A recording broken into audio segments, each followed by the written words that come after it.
베드로전서 2장 해보시기 바랍니다. 지난 시간에 그러나 너희는, 이 그러나에 대해서 좀 자세히 말씀을 드렸습니다. 그러나 너희는 뒤에 다 좋은 말이 나옵니다. 그죠? 그러니까 그러나 앞에는 뭔 말이 나와야 돼요?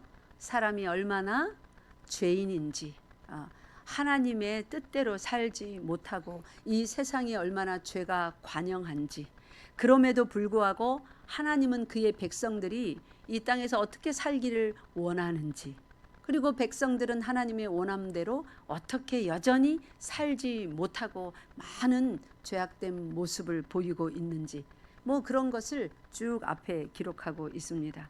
그러면서도 실망하지 말아라. 그러나 너희는 내가 이미 택했다.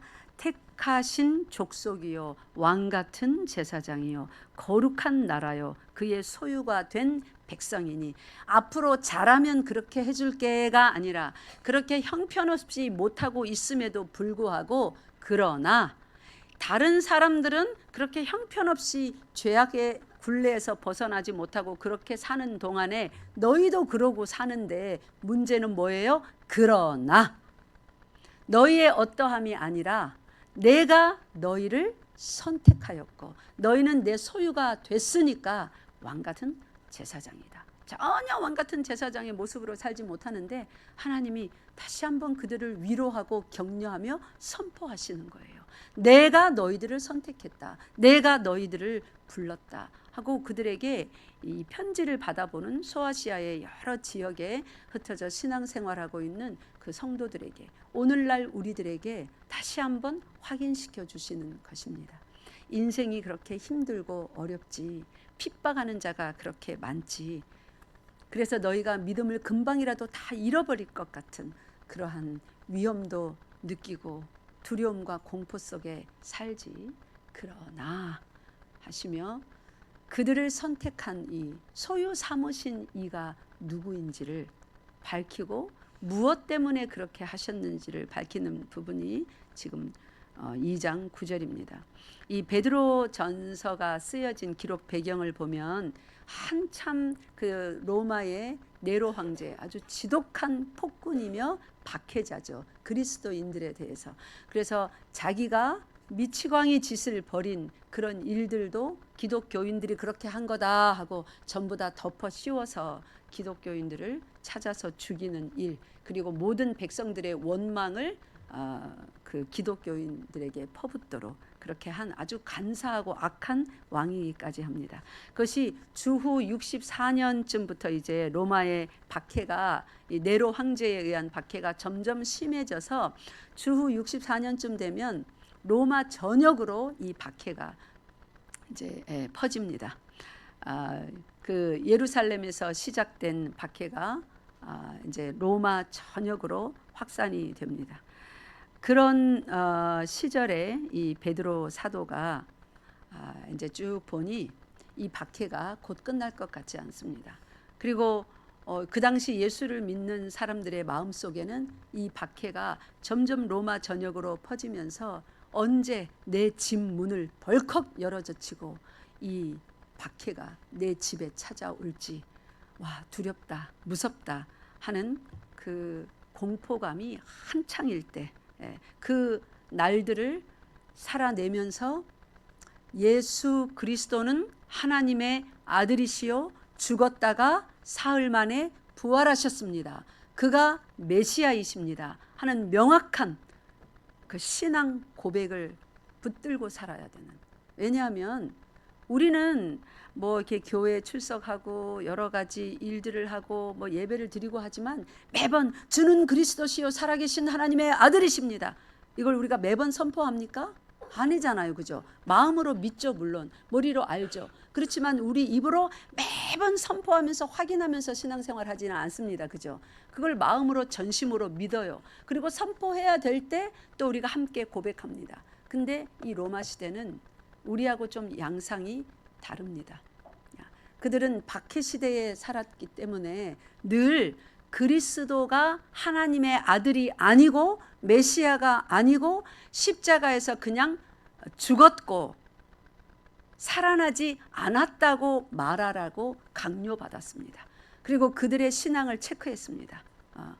이렇게 말하라. 예수 그리스도가 부활하지 않았다. 그러니까 그들은 자주 예수 그리스도께서 죽었다가 부활하셨습니다를 공적으로 믿지 않는 자들 앞에서, 칼을 든 로마 군병들 앞에서 도끼를 들고 불을 들고 태워버리겠다, 십자가를 갖고 와서 여기에다가 못 박아 죽여버리겠다 하는 그들 앞에서 주 예수 그리스도는 살아계신 하나님의 아들이요 우리 죄를 위하여 죽었다가 3일 만에 부활하셨습니다. 내가 그분을 믿습니다 하는 이 명확한 신앙 고백을 그 칼 앞에서, 기름솥 앞에서, 불 앞에서, 그 화형대 앞에서 늘상 고백해야 되는 그런 입장이었습니다. 그러니까 더 이렇게 고백할 때에 더 무서운 핍박이 예상되는 공포의 날들을 살아가고 있는 그 수많은 소아시아 지역의 여러 교회들에게 쓴 편지가 바로 베드로전서입니다. 베드로전서를 쓰면서 베드로 사도가 두 가지를 목적하여 썼습니다. 고난 속에도 믿음을 지켜가고 있는, 이들이 믿음을 지킨다는 건 제가 다시 말씀드립니다. 우리처럼 주일이면 교회 와서 예배드리고 뭐 11조 안 떼먹고 아깝지만 큰 돈인 것 같은데 그래도 드려야지, 내가 11조 안 했다가 하나님이 나 돈도 못 벌게 하시면 어떡해, 뭐 이러한 일말의 두려움까지 가지며 그러면서 신앙생활 잘한다, 믿음을 잘 지킨다, 뭐 교회에서 여러 가지 행사하는 행사에 또 참여해가면서 나도 바쁜데 쉬고 싶은데 그래도 참여해야지, 뭐 이 정도 하면서 봉사의 일 해가면서, 그럴 때 우리는 내가 지금 신앙생활 잘한다, 믿음 지킨다, 뭐 이렇게 생각을 합니다. 그런데 이들에게 믿음을 지키는 건 그게 아니에요. 그 화형대 앞에서 자기들을 물어뜯어 뼈까지 으스러뜨려 삼켜버리려는 사자와 호랑이와 그런 짐승들 앞에서 로마 군병의 시퍼런 날이 선 긴 칼을 지켜던 그 손 앞에서 믿음을 지키는 것이었습니다. 주는 그리스도시요 살아계신 하나님의 아들이시며 내 죄를 위해서 십자가에서 죽으시고 사흘 만에 부활하셨습니다. 그분이 하늘에 올리우셨고 다시 우리를 데리러 오실 나의 유일하신 구세주이심을 고백합니다. 로마 황제가 구주가 하나님이 아닙니다 하고 그거를 고백하는 것이 믿음을 지키는 것이었어요. 그냥 단순히 교회 출석해서 예배드리는 게 믿음 지키는 거, 주일 성수하는 거, 금요철야 나오는 거, 어디 행사 참여하는 거, 이게 믿음을 지키는 게 아니었고, 목숨을 내놓고 그 원색적인 복음을, 예수 그리스도가 누구인가 하는 것을 고백하는 것이, 밤이건 낮이건 새벽에 문을 두드려서 벌컥 로마 병정들이 문을 열고, 아니면 길 가다가 수색을 당하여서 유대교 종교 지도자들이 와서 너 예수쟁이지, 예수님이 하나님의 아들이라고 고백해, 우리 다 앞에서 할 때 예수님은 하나님의 아들이시며 그렇게 믿음을 고백하는 거, 그게 그들에게 믿음을 지키는 일이었습니다. 그러니까 우리하고는 비교가 안 되죠. 여러분 지금도 믿음 지키기 힘드시죠. 근데 이들의 믿음을 지켜야 되는 그 상황과 우리가 믿음을 지켜야 되는 우리의 삶의 상황을 비교해 보면 세 발의 피도 안 될 겁니다. 그래서 우리가 믿음을 지킨다 하는 그 내용에 보면 이기적인 모습이 굉장히 많아요. 믿음을 지키는 게 아니라 나의 어떤 유익을 위하여 지키는 척 하는 거예요. 그냥 최소한으로 지켜나가는 거예요. 나의 유익을 위하여. 근데 이 당시 초대교회 성도들은 자기의 유익을 위하여 지키는 모습이 전혀 없습니다. 예수 그리스도를 위하여, 하나님의 영광을 위하여 매 초, 매 시간 자기 목숨을 내어놓고 고백하는 것이 그들의 믿음을 지킨다 하는 신앙의 모습이었습니다. 그런 흩어져서 신앙생활을 하는, 믿음을 지켜내는 성도들을 위로하기 위하여서 베드로 사도가 이 편지를 썼습니다. 그들에게 이렇게 말합니다. 그러나 너희는 택하신 족속이요. 얼마나 위로가 되겠습니까? 로마 군병들이 계속 죽이려 쫓아오는데 염려하지 말래요. 죽임을 당할지라도 그런 예수 그리스도의 부활하신 그 부활 속에서 그들도 다시 부활할 택하신 족속이랍니다. 이것이 그들에게 얼마나 큰 위로가 됐을까요? 사람들은 죽임을 당하면 그것이 끝나는 줄 알아요. 내가 가졌던 모든 명예와 모든 재산, 좋은 거 다 뺏기는 줄 압니다. 근데 아니래요. 하나님께서 택해 두신 족속이랍니다. 하나님의 소유랍니다. 근데 그들은 누구를 믿습니까? 하나님의 아들로서 죽었다가 부활하신 예수를 믿습니다. 그러면 로마 군인들이 그들을 죽일지라도 그들은 어떻게 될 사람들이에요? 다시 죽음에서 부활하여서 잃어버린 모든 것을 욥처럼 2배로 회복되고 예수 그리스도의 달란트 비유의 약속처럼 30배, 60배, 100배 모든 것이 영화롭게 회복될 그 백성들입니다. 그들을 그렇게 위로하기 위하여서 이 베드로 전서의 말씀이 기록되었습니다. 여러분, 여러분의 삶이 여러분을 자꾸만 속이려 들고 신앙생활하는 여러분의 마음의 자세, 생각, 입술의 고백들 자꾸만 어그러뜨리려 이렇게 말하라고 성경은 말하는데 삶의 현실이 힘들어서 저렇게 말하게 되고 그렇게 말하고 보니 그런가 생각이 되고 생각이 힘이 혼란해지고 그렇게 자꾸 생각하다 보니까 이제 말도 바뀌어서 어그러진 말을 하고 그렇게 하다 보니 행동을 뭐 나만 그래? 저 사람은 하면서 훨씬 나보다 이 직분이 높은 사람들의 어떤 잘못된 모습을 보면서 안심까지 하면서 저 사람도 그러는데 뭐 나는 평신도인데 목사도 그러는데 뭐 나는 뭐 집사인데 이러면서 이제 행동도 막 나가기 시작합니다. 구원에는 목사, 장로, 집사, 뭐 전도사 이런 거 없습니다. 구원은 직분 때문에 구원받는 게 아니라 구원은 하나님이 선택하신 사람들, 그의 소유가 된 사람들을 이 땅에서 다양한 환경 속에서 하나님이 다루어 가시며 어린 아이든 노인이든 목사든 평신도든 간에 예수 그리스도 닮게 하십니다. 마침내 그 사람들이 구원의 백성이고 그 사람들이 천국에 살 백성들입니다. 그래서 직분과 상관없어요.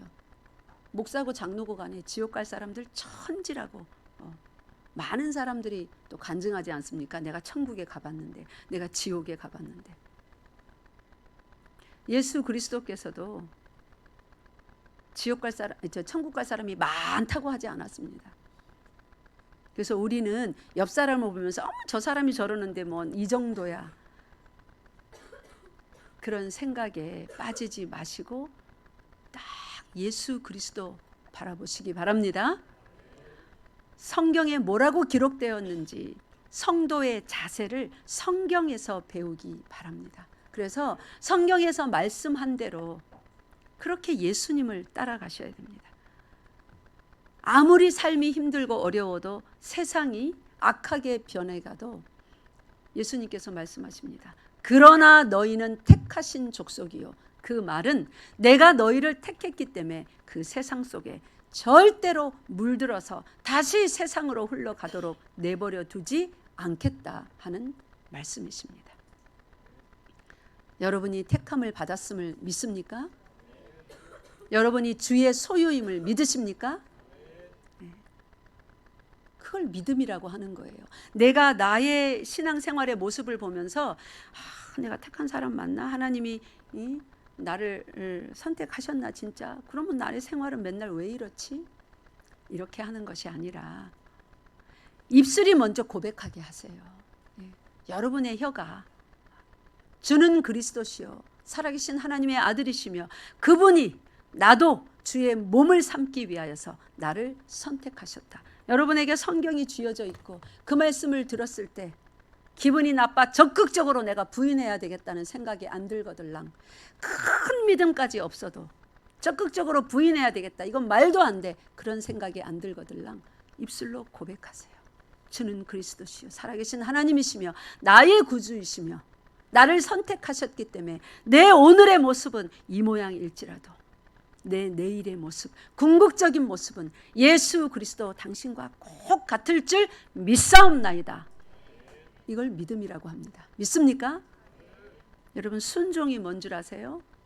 순종을 많은 사람들이 50%로만 이해를 해요. 순종을 뭐라고 생각하냐면 어떤 말씀이 있으면 그것에 이렇게 잘 만약에 이웃을 사랑하라 원수까지도 사랑하라 그러면 사랑하는 거 그것만 순종인 줄 알아요. 친구들과 사람들과 화목하게 지내라. 화목하게 지내는 것만 순종인 줄 압니다. 아니요. 그거는 겉모습이에요. 순종이 뭐냐면 따라하세요. 내 의지를 꺾는 것입니다. 내 의지를 꺾는 것입니다. 순종의 이 나머지 파트를 모르면 어떻게 순종하는지 아십니까? 하나님께서 용서하라, 사랑하라 이러면 하나님 내가 용서했습니다. 사랑하겠습니다. 이렇게 이제 말은 해요. 하나님이 그런 감동을 주시면 그러면서 내 속의 의지는 사랑할 수가 없어요. 용서가 안 돼요. 그래서 그래 내가 지금 적극적으로 미워하지는 않잖아. 그러면서 지금 순종하고 있는 줄 알아요. 막 욕하던 걸 멈췄거든요. 이제 용서하려고 막 저주하던 걸 멈췄거든요. 이제 사랑하려고. 근데 지금 사랑합니까? 안 하고 있잖아요. 그죠? 그건 뭐예요? 내 속에 아직도 내 의지로 꽉 찼다는 거예요. 사랑할 수 없어. 저 따위 인간을 내가 다른 사람 다 사랑해도 저 인간만은 안 돼. 언젠가 하나님이 내 마음을 바꿔주시겠지. 그러면 그때 사랑하면 되지 뭐. 이러면서 내 의지를 꺾지 않습니다. 여러분 순종이 뭔 줄 아세요? 내 의지를 꺾어서 내 원대로 마옵시고 아버지 원대로 하옵소서 하고 당장 십자가 지고 골고다 언덕 올라가는 것을 순종이라고 합니다. 하나님은 이것을 위하여서 그러나 너희는 택하신 족속이요 이렇게 말하는 거예요. 우리의 의지를 꺾으시려고 부르신 것입니다. 믿습니까? 눈을 감으신 분들은 눈을 뜨고 정신을 차리세요. 중요한 말씀 전할 때 사단은 방해합니다. 말씀 못 듣게 귀를 딱 닫아버리려고 합니다. 귀는 못 닫으니까 사단이 눈을 닫게 합니다. 눈이 닫히면 귀가 닫혀요. 굉장히 중요한 부분입니다. 여러분 순종이 뭐냐면 예수님께서 하나님의 말씀에 100%다 순종했다고 그러잖아요. 그죠? 그걸 우리가 종종 이렇게 오해합니다. 예수님은 하나님이 말씀하신 것에 예스 예스 예스 하면서 다 하셨구나. 맞죠? 맞죠? 그러나 예수님이 하신 순종은 그냥 네 하고 한 순종이 아니라 당신의 의지를 꺾으시는 순종이었습니다. 즉시 자신의 의지를 꺾고 하나님의 원함을 받아들여서 그 길로 발걸음을 옮기는 것을 순종이라고 합니다. 근데 저주의 말을 멈추고 더 이상 그 사람한테 막 나쁜 말 안 하고 물건 안 집어던지고 차려 타고 이렇게 하면 순종한 줄 알아요. 아직 속에 뭐가 있습니까? 따라하세요. 나의 의지, 나의 원함, 그것이 뱃속 밑에서부터 피어 올라서 머리 끝까지 차 있습니다. 그러면서 입만 딱 닫아요. 네, 이제 더 이상 그런 말 안 했지 않습니까? 하나님, 그래서 자기를 축복해달래요. 제법 잘하고 있으니까. 아니요, 그건 순종이 아닙니다. 순종은 나의 의지를 꺾어버리는 겁니다. 마태복음 26장에 예수 그리스도의 위대한 순종이 나오죠. 겟세마네 동산에서 3번 기도하실 때 뭐라고 기도하셨습니까? 당신의 의지를 내셨어요. 그죠? 하나님께 보이셨어요. 의지. 예수 그리스도의 육신에서 나오는 의지가 뭐였어요? 할 수 있거든 이 잔을 내게서 멀리 옮겨달라고. 그게 우리 모든 인간의 육신에서 나오는 의지입니다. 할 수 있으면 나 저 사람과 좀 같이 생활 안 했으면 좋겠어요. 신앙생활도 같이 못하겠어요. 아이고 내가 교회 옮기고 말지. 이럽니다. 나 이거 막 내려놓고 말지. 네, 못하겠습니다. 이럽니다. 그게 우리의 의지예요. 육신에서 나오는 견딜 수 없어 하는. 하나님은 그 우리의 의지를 뭐하기 원하신다고요? 꺾기 원하셔요. 하나님의 택함을 받은 사람은, 하나님의 소유가 된 사람들은 복만 받으라는 게 아니라 속의 인간의 의지를 날마다 꺾임을 받는 것입니다. 그러니 얼마나 아픕니까? 아프죠. 너무너무 아프죠. 베드로전서 4장 펴보세요. 그래서 이런 일이 일어나는 거예요. 그 당시 네로 황제의 박해를 받으며 그리스도인들 날마다 자기의 신앙을 명확하게 공식적으로 밝혀가며 목숨이 오락가락하는 상황에 신앙생활을 할 때에 얼마나 힘들었을까요? 온갖 불시험이 다 다가왔겠죠. 그게 그들 속에 있는 인간의 의지를 꺾고 하나님의 원함을 받아들이게 하려고 하나님이 주시는 환경들이랍니다. 오늘날 우리는 로마의 칼은 없지만 십자가형은 없지만 못지않게 우리도 다른 방편에 우리의 의지를 꺾으려고 주시는 일들이 굉장히 많습니다. 근데 여러분 겉으로는 아유 뭐 내 그래 하지 뭐 이래놓고 속의 의지는 절대로 안 꺾는 모습이 너무 우리 속에 많습니다. 우리 속의 의지를 안 꺾으면요, 의지를 꺾어서 하나님 뜻대로 그렇게 발걸음을 옮기지 않으면요, 그거 순종 안 한 겁니다. 순종 안 한 거는 즉 뭐예요? 따라하세요. 불순종 중. 불순종 중이 뭔지 알죠? 불순종하고 있는 중이라는 말이에요. 순종을 잠깐 멈춘 게 아니라 불순종 중입니다. 우리의 의지는 꺾여야 됩니다. 주장하지 마십시오. 우리의 의지는 다 꺾여야 됩니다. 우리의 의지가 다 꺾이면 입술에 감사의 열매가 드디어 맺히는 거예요. 베드로전서 4장 12절과 13절 읽겠습니다. 시작. 사랑하는 자들아, 너희를 연단하려고 오는 불시험을 이상한 일 당하는 것 같이 이상히 여기지 말고 오히려 너희가 그리스도의 고난에 참여하는 것으로 즐거워하라. 이는 그의 영광을 나타내실 때에 너희로 즐거워하고 기뻐하게 하려 함이라. 아멘. 이상하게 여기지 말래요. 아니 내가 왜 이런 취급을 받아야 돼? 그렇게 여기지 말랍니다. 오히려 그리스도의 고난에 참여하는 것으로 즐거워하는데, 그리스도의 고난이 뭡니까? 하나님을 너무나 사랑해서 하나님의 뜻을 받드는 것이 그에게 고난이 되었어요. 땅에서. 맞습니까? 네. 또 그리스도의 고난이 뭡니까? 그의 형제 자매를 너무나 사랑해서 죄 없으신 그분이 그 형제 자매 대신에 고난을 다 받는 것, 그게 그리스도의 고난입니다. 이 그리스도의 고난을 우리도 받으라고 새 계명으로 주셨습니다. 새 계명을 주노니 너희가 어떻게 하라요? 서로 사랑하라. 온 전체 율법과 선지자의 대강령이라 하면서 구약성경 전체를 두 마디로 요약하셨습니다. 첫 번째로 하나님을 사랑하고, 두 번째로 이웃을 사랑하라. 이게 그리스도의 고난이기 때문에 그래요. 이 그리스도의 고난을 적극적으로 지지 않는 자, 천국 갈 생각하면 안 됩니다. 천국은 그리스도만 가는 거예요. 그리스도의 고난을 진 자들만. 여러분, 하나님께서 여러분 속에 의지를 꺾으시려고 주는 여러 가지 불시험 당할 때 이상히 여기지 마세요. 의지를 꺾어버리세요. 자꾸 시시비비 가리면서 그래도 그렇지 저래도 그렇지, 당신이 먼저 해야 내가 그런다, 아이고 내가 그러는데 당신은 여전히 안 그러더라, 이런 생각하지 마세요. 상대가 여전히 안 그럴지라도 여러분 자신은 그렇게 하세요. 그렇게 의지를 꺾는 복된 성도 되시기 바랍니다. 천국 백성 되시기 바랍니다. 기도하겠습니다. 아버지 하나님, 참 감사합니다. 우리 속에 있는 우리의 의지가 날마다 꺾여서 예수 그리스도의 그 아름다운 뜻만이 살아 꽃피는 아름다운 산 제물로 올려지는 우리 열방교회 되게 하여 주시옵소서. 우리 주 예수 그리스도 이름으로 기도드리옵나이다. 아멘.